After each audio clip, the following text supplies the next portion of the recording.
Annelida classification, there are three classes in the Annelida.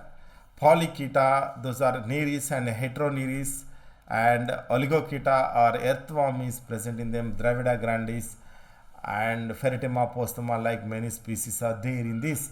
And leech, another class is there.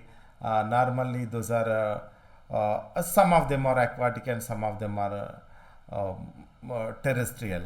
In this earthworm terrestrial organism, they can live in the burrows, but neiris and heteroneiris are exclusively marine organisms. Locomotory organs are parapodia. These are also hermaphrodites. This earthworm is also hermaphrodite. Of course, these all are leeches also hermaphrodites, but they prefer to cross fertilize. Fertilization is external in the clitellum. A special egg sac is present. For example, in the Polychaeta, the development is indirect, the larval stage is there, but earthworm and leech, the development is direct. The small organisms comes out from the eggs directly. So this Polychaeta are many parapodia, many locomotory organs are there. Oligochaeta means setae, the few are locomotory organs are present. Hirudinea, why they are named as a Hirudinea? Because during these are actually ectoparasite.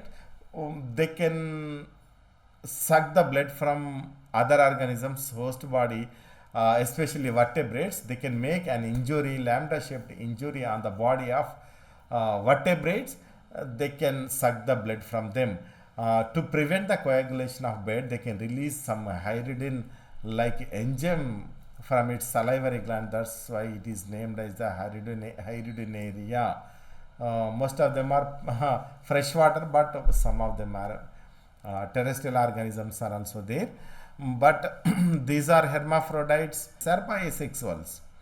All are bisexuals in these animals, but they prefer to cross fertilize. This is the classification of Annelida.